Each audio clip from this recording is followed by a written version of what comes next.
सुस्वागतम प्यारे विद्यार्थी। तो आज हम 12वीं कक्षा के साहित्य सुधा किताब से पढ़ेंगे व्याकरण। और व्याकरण के अंतर्गत आज हम पढ़ेंगे संज्ञा।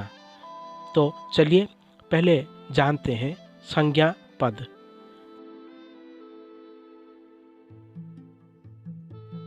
तो प्यारे विद्यार्थी, चलिए जानते हैं संज्ञा पद क्या है।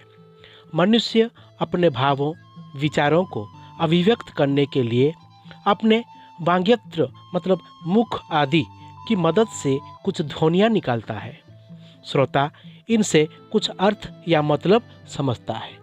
तो कहने का मतलब है मनुष्य अपने भावों को मतलब जो सोचता है उसको दूसरों के सामने मतलब एक्सपोज करने के लिए, एक्सप्लेन करने के लिए मतलब बताने के लिए, अपने विचारों को दूसरों के सामने अभिव्यक्त करने के लिए या बताने के लिए, समझाने के लिए अपने वाग्यंत्र मतलब मुख आदि की मदद से मतलब मुंह की मदद से कुछ ध्वनियाँ निकालता है। श्रोता मतलब जो सुनने वाला होता है इनसे कुछ अर्थ या मतलब समझता है, मतलब उस बात को वो समझता है। तो सार्थक ध्वनियों या ध्वनि समूहों को शब्द कहते हैं। सार्थक ध्वनि कहने का मतलब है जिस शब्द का कोई मतलब हो, जिस शब्द से कोई अर्थ निकलता हो उसको हम सार्थक शब्द कहते हैं। जैसे कि इधर उधर शब्द बोलने से जिसका कोई मतलब नहीं निकलता उसको हम सार्थक ध्वनि या सार्थक शब्द नहीं कह सकते। तो सार्थक ध्वनियों और ध्वनि समूहों को शब्द कहते हैं। निरर्थक ध्वनियाँ शब्द नहीं कहला सकती, क्योंकि जो निरर्थक ध्वनियाँ होती हैं, जिस शब्द का कोई मतलब नहीं होता है, जिस शब्द से कोई मतलब नहीं निकलता है या फिर जिस शब्द से किसी को कोई समझ में नहीं आता है, जिसका कोई वजूद ही ना हो, उसे सार्थक ध्वनि नहीं कह सकते या फिर सार्थक शब्द नहीं कह सकते। बोलने वाला एक या एकाधिक शब्दों का प्रयोग करता है। जो कुछ बोलता है, कोई वाक्य बोलता है, एक नहीं बल्कि एकाधिक शब्दों का प्रयोग करता है। वाक्य में एकाधिक शब्द होते हैं, तो कुछ शब्दों को एक साथ बोलकर, जो शब्द जोड़कर हम बोलते हैं वाक्य में, उसको एक साथ बोलकर वक्ता अपने भाव या विचार को पूरी तरह अभिव्यक्त करता है। जो वक्ता होता है, जो बोलता है, वो अपने विचारों को जो है उसी शब्दों के जरिए वाक्य बनाकर, उसी शब्दों के जरिए शब्दों को जोड़कर अपने भाव और विचारों को दूसरे के सामने जो है अभिव्यक्त करता है, मतलब प्रकट करता है, उजागर करता है। अर्थात एक या एकाधिक शब्दों का वह उच्चारण जिससे कोई अर्थ, भाव, विचार प्रकाशित हो जाए वाक्य कहलाता है। मतलब जिन शब्दों को लेकर हम वाक्य बनाते हैं या फिर जिन शब्दों को लेकर अपने भाव और विचारों को किसी के सामने अभिव्यक्त करते हैं, प्रकट करते हैं, तो उस सार्थक शब्दों का अगर कोई मतलब निकलता है, भाव विचार प्रकाशित होता है, तो वो वाक्य कहलाता है। वाक्य में प्रयुक्त शब्द जो होते हैं, छोटे छोटे जो शब्द प्रयोग किए जाते हैं वाक्य में, उसको पद कहते हैं या फिर वो पद कहलाते हैं। ये मुख्यतः 5 प्रकार के होते हैं। ये कितने प्रकार के होते हैं? ये पद जो है ये मुख्यतः 5 प्रकार के होते हैं। जैसे कि पहला है संज्ञा, दूसरा है जो संज्ञा को हम विशेष्य भी कहते हैं, और दूसरा है विशेषण, तीसरा है सर्वनाम, चौथा है क्रिया और पांचवा है अव्यय। तो पहले 4 प्रकार के पदों का रूप परिवर्तन होता है। पहले जो 4 प्रकार पद हैं, संज्ञा, विशेषण, सर्वनाम और क्रिया, इनके जो रूप होते हैं, इनके रूपों में परिवर्तन होता है। किंतु आखिर में जो 5वां पद अव्यय है, इसका कोई भी परिवर्तन नहीं होता। पहले प्रकार के पदों को विकारी और अव्यय को अविकारी पद कहा जाता है। मतलब पहले जितने 4 पद हमने बोलाए, जैसे कि संज्ञा, विशेषण, सर्वनाम और क्रिया, ये सब जो है विकारी शब्द है। ये विकारी जो कि जिनके परिवर्तन होते हैं उसको विकारी कहते हैं। और अव्यय पद जिसका परिवर्तन नहीं होता, इसको अव्यय या अविकारी पद कहा जाता है। तो प्यारे विद्यार्थी, ये थे संज्ञा पद और शब्द और उसके जो पद के जो कितने प्रकार हैं इसके बारे में जानकारी।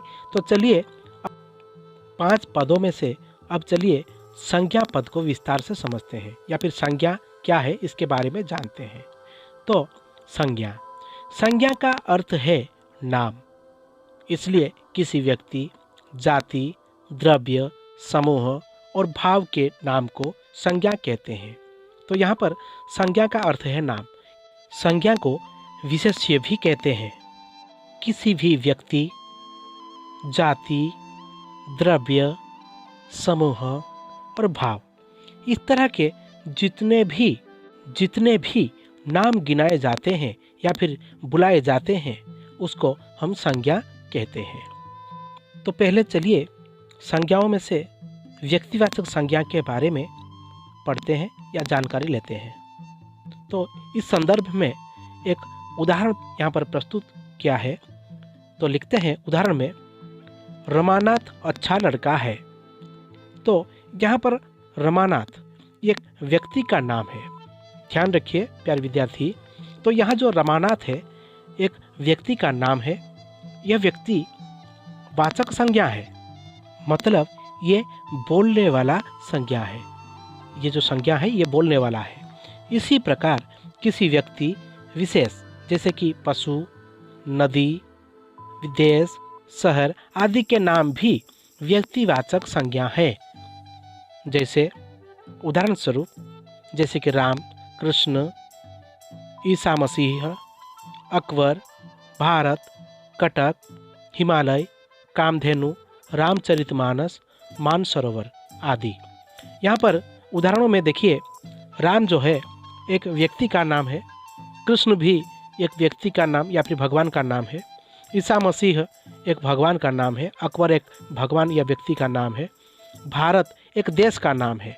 ये नाम पर जो है पर्यवेसित है। जैसे कि कटक एक शहर का नाम है, हिमालय एक पर्वत का नाम है, कामधेनु एक गाय का नाम है और रामचरितमानस एक किताब का नाम है, मानसरोवर एक झील का नाम है। तो ये जो नाम हमने गिनाए हैं तो ये सब जो है संज्ञा कहे जाते हैं। इसको हम संज्ञा कहते हैं। तो अब चलिए संज्ञा के अंतर्गत आने वाले जातिवाचक संज्ञा को अब समझते हैं। चलिए यहाँ एक उदाहरण प्रस्तुत करते हैं। जैसे कि लिखा है, मनुष्य समझदार प्राणी है। यहाँ पर मनुष्य जो है एक समझदार प्राणी है। इसका देखिए, यहाँ मनुष्य पद से एक विशेष प्रकार के प्राणियों को समझा जाता है। तो यहाँ पर जो है मनुष्य पद जो है इसको हम विशेष प्रकार के एक प्राणियों को समझते हैं, मतलब प्राणियों का बोध कराता है, समझाता है। अतः हम इसे जातिवाचक विशेष्य कहते हैं। तो ये संज्ञा के अंतर्गत है जो जाति का बोध कराता है, और जाति जो है उसका नाम भी है जो हम मनुष्य जिसको कहते हैं। अर्थात जब एकाधिक व्यक्तियों, वस्तुओं का यानी पूरी जाति का बोध होता है, मतलब एकाधिक जो व्यक्तियों का बोध कराता हो, वस्तुओं का बोध कराता हो या फिर पूरी जाति का बोध कराता हो, जाति को समझाता हो, उसे हम जातिवाचक संज्ञा कहते हैं।